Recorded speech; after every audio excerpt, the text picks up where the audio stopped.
नमस्कार मंडळी. तर सिद्धू आणि भावनाच्या आयुष्यामध्ये खरंच आता आनंदाचा क्षण येणार आहे, पण तो आता आनंदाचा क्षण किती वेळ राहील हे सांगता येत नाही आहे. कारण की सिद्धू आणि भावना हे दोघेजण देखील आता आई-बाबा होतात आणि भावनाला आता पुढे बाळ होताना तुम्ही पाहाल. तर आता एकीकडे मात्र आता सिद्धू आणि भावनाच्या आयुष्यामधील हा सगळ्यात महत्त्वाचा क्षण असतो.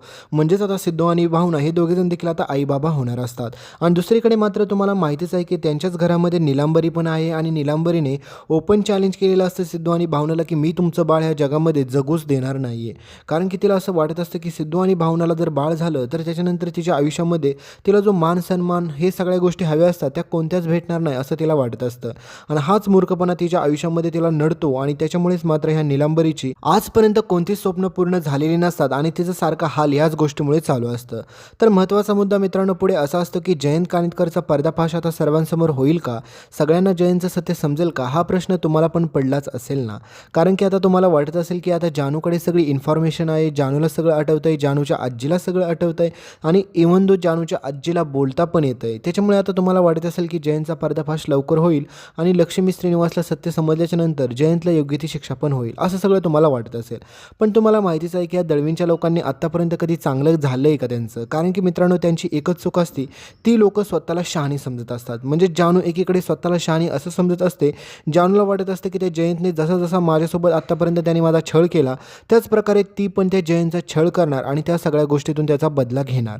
तर मित्रांनो आता तुम्हीच सांगा मला, ह्या जानूकडे पुरावे आहेत, ह्या जानूकडे सगळ्या गोष्टी आहेत, ह्या जयंतबाबतचे सगळे पुरावे आहेत. फक्त तिला तिच्या आईबाबांना जाऊन सत्य सांगायचं आहे आणि ह्या जयंतला योग्य ती शिक्षा होईल किंवा नाही होईल. कारण की ह्या जयंतने केलेलं पापच एवढं मोठं आहे, त्याच्यामुळे त्याला शिक्षा तर होणं 100% कन्फर्मच आहे.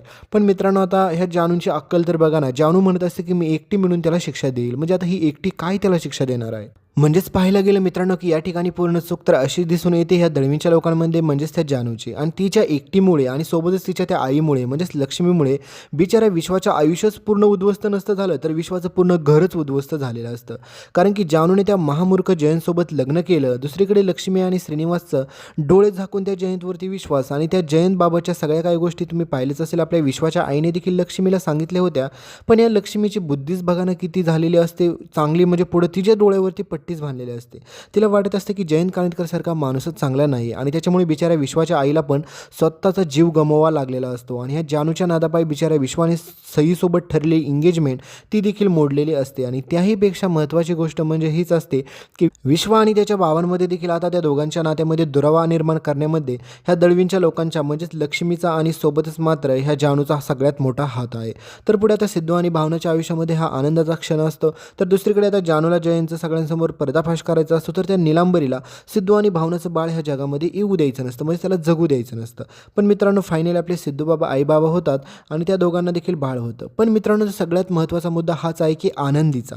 तर मित्रांनो पाहायला गेलं तर आनंदी ही श्रीकांत इनामदारांची मुलगी होती. म्हणजेच तुम्हाला माहितीच आहे की आनंदीच्या वडिलांकडे एवढा प्रचंड पैसा होता, कारण की रवी त्याच्यानंतर तो सगळा काही पैसा वापरत होता आणि त्या रवीला तर शिक्षा झाली.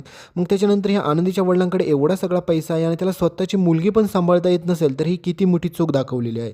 म्हणजेच भावना आणि सिद्धू भले तिच्या स्वतःच्या मुलाप्रमाणे सांभाळ करत आहेत, म्हणजे त्यांची स्वतःची मुलगी असल्यासारखं. पण मित्रांनो आता हिचा ट्रॅप थोडासा कट करून म्हणजेच आता आनंदी पुराण आता थांबवायला पाहिजे आणि त्यांच्या आयुष्यामध्ये आता जे नवीन बाळ आलेलं आहे त्याच्यासोबत सिद्धू आणि भावनाने जास्त टाईम स्पेंड केलेला दाखवला पाहिजे. त्याच्यासोबतच्या नवीन नवीन गोष्टी लोकांना पण पाहायला जास्त आवडतील. आणि अशाच खूप साऱ्या प्रेक्षक वर्गांच्या कमेंट पण येत आहेत की आनंदीचं पुराण आता थांबवा, तिला तिच्या बाबांकडे पाठवा. आणि सेम मित्रांनो आनंदीला आता तिच्या वडिलांकडे पाठवलं पाहिजे आणि तिच्या वडिलांनी पण तिचा सांभाळ केला पाहिजे. कारण की तो दुसऱ्या देशामध्ये निघून गेलेला आहे, म्हणजेच फॉरेनला. म्हणजेच हे पूर्णपणे स्टोरीला कुठेच मॅच होत नाही आहे.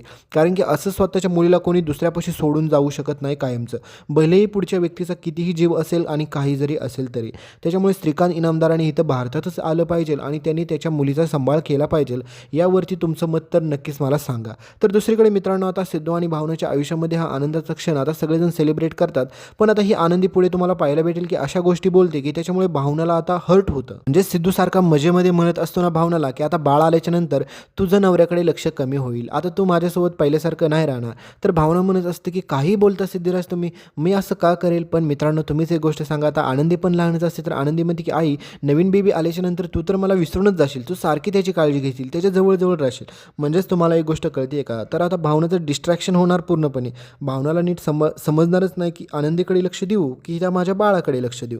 म्हणजेच मित्रांनो ह्या आनंदीचं पुराण आता एंड केलं पाहिजे आणि दुसरीकडे आता जानू आणि तुम्हाला माहितीच आहे की जयंत ह्यांचं देखील पुराण लवकरच थांबवलं पाहिजे. म्हणजे जानू पुढे आता सगळ्यांसमोर जयंतला एक्सपोज करते. पण मित्रांनो दळवींच्या लोकांनी काही कुटाणा केला नसेल असं थोडे आहे, कारण की जयंतचं आणि सोबतच मात्र श्रीनिवास दळवींचं आता सगळ्यात मोठं कॉन्ट्रॅक्ट झालेलं असतं, ते म्हणजे कितीतरी कोट्यावधीचं. आणि त्यामध्ये आता श्रीकांत दळवीकडे तर एवढा पैसा नसतो. त्याच्यामुळे आता जयंत त्याला सरळ सरळ सांगतो की जर तुम्ही माझ्या विरोधात काय करायला जाचाल तर तुम्हाला एवढे एवढे पैसे द्यावे लागतील, नाही तर मीच तुम्हाला आतमध्ये टाकेल. म्हणजेच मित्रांनो श्रीकांत दळवीने पण स्वतःच्या पायावरती दगड मारून घेतलेला असतो, कारण की हा सगळा जयंतचा प्लॅन असतो आणि त्या ट्रॅपमध्ये परत ही लोकं फसलेले असतात. मग त्याच गोष्टीमुळे बिचाऱ्या विश्वाच्या आयुष्यामध्ये किती सारी लंका लागली तुम्ही पाहिलंच असेल. ह्या जानूसाठी फक्त आणि फक्त या जानूसाठी दळवींच्या लोकांसाठी बिचाऱ्या विश्वाने स्वतःच्या वडिलांसोबत बोलणं देखील सोडलं आणि ह्या जानूला प्रत्येक गोष्टीत मदत करत राहिला. म्हणजेच ह्या जानूला सगळं सत्य माहीत असून परत ती त्या जयंतकडेच गेली. म्हणजेच हे किती मूर्खपणा दाखवलेला आहे. तर भेटूया पुढच्या अपडेटमध्ये. याबाबत तुमचं काय मत आहे पुढे नक्की सांगा. तर पुढची इंटरेस्टिंग गोष्ट हीच होती मित्रांनो की सिद्धू आणि भावनाच्या आयुष्यामध्ये आता खरंच बाळ येणार आहे. तर भेटूया पुढच्या अपडेटमध्ये. धन्यवाद.